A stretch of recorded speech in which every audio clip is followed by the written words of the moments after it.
Hello friends, this video on Principles of Inheritance Part 15 is brought to you by examfear.com. No more fear from exam.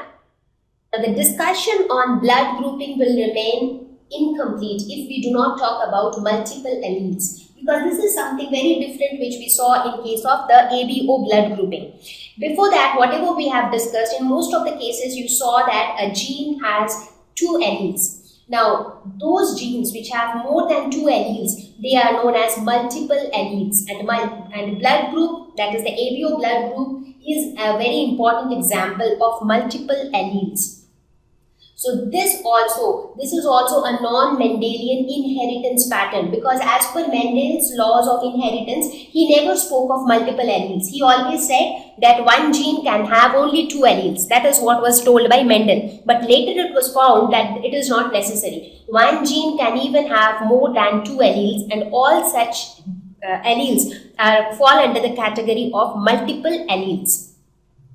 So there are genes for which more than two different alleles exist, as I said just now. So the best example was the multiple alleles of the ABO blood group, where you have three alleles, IA, IB and I. And here you can actually see both the dominance, that is complete dominance as well as codominance. So if you compare IA with I, it is complete dominance. If you compare IA with IB, it is codominance. So both the dominance is also seen in ABO blood grouping. Another example is the coat color in rabbits. In rabbits, if you see quite a few variety of rabbits are actually seen, especially the coat color. In some of the rabbits, the color of the coat is grey. Some of them it is dark grey. In some of them it is completely white.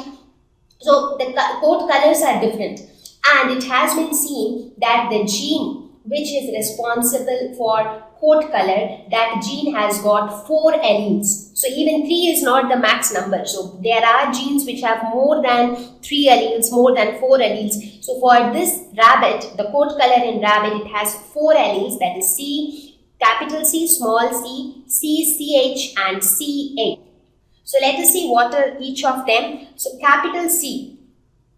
So capital C is the dominant trait.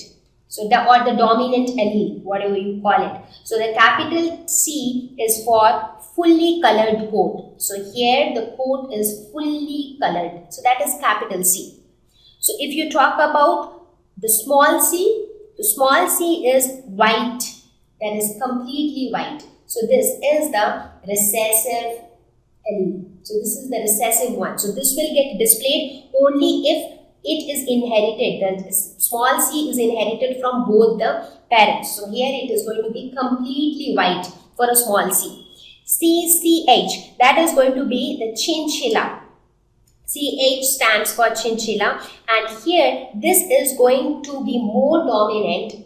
This is going to be dominant, but it will be less dominant than capital C. So this is how the color of the coat would be, light grayish color. So this is how the chinchilla rabbit would be, right? So this is also dominant, but this is less dominant than capital C. And the last one, that is CH. This is the Himalayan rabbit. So this will have again the white colored coat, but if you look at the ears and the feet and all, there you have some blackish border. So that is the difference between CH and C. So this CH is dominant. This is going to be dominant only on the recessive trait. Otherwise, it is being dominated by C, capital C and CCH. So basically, if you look at the order of dominance, which is the most dominant of all the traits, capital C is going to dominate everybody. So capital C is the most dominant. After that, the next dominant is going to be CCH, that is the chinchilla rabbit. The next one is going to be CH, and finally the recessive one. So now you know, let us suppose if you have a genotype, say CH. So what would be the phenotype? So the phenotype will be CCH, because CCH is more dominating than CH. right? Similarly, if you have CHC, if this is the genotype, so what would be the phenotype? This is more dominating. So since this is more dominating, so this will dominate. So that is how it works out. So what I'm trying to say is there are quite a couple of genes for which more than 2 alleles exist, and this concept of multiple alleles also came after Mendel. So Mendelian laws of inheritance do not talk about multiple alleles. So based on whatever we have discussed so far on dominance, what do we get to know? We got to know that there are altogether 3 types of dominance. One is complete dominance as given by Mendel. The next is incomplete dominance, where the 2 alleles blend with each other. So they mix up to give up an intermediate phenotype. And the third one is codominance, where both the alleles equally dominate each other. And as a result, a mixed phenotype is obtained. So let us take a common example which will explain all the 3. So if you say that a red flower is being crossed with a yellow flower, if I talk about complete dominance would say that this would give red flower because red is completely dominant over yellow. So the yellow will become hidden and red will get expressed. If we talk about incomplete dominance, it will say that it will give an intermediate phenotype, neither red nor yellow. It will give something like orange, right? So that is incomplete dominance. And if I talk about codominance, it will say that both are going to dominate. So it will have red colors, it will also have yellow colors. So some of the petals will be red in color and some of the petals will be yellow in color. So this is all about dominance. Now, Mendel was able to tell us about complete dominance. However, incomplete dominance, codominance, they came up later when other scientists performed a lot of experiments on, a lot of work on genetics, you can say.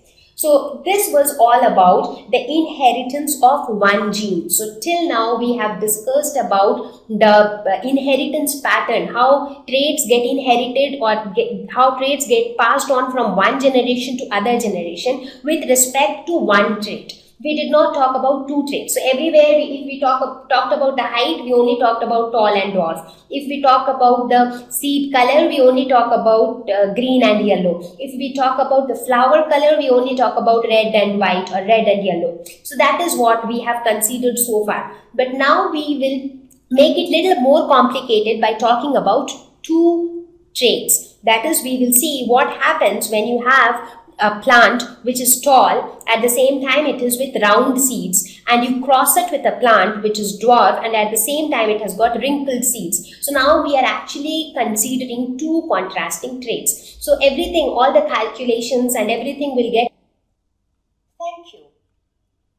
Please visit www.examfear.com to watch more videos, attempt free online test, get free study material, find tutors and mentors. Thank you once again.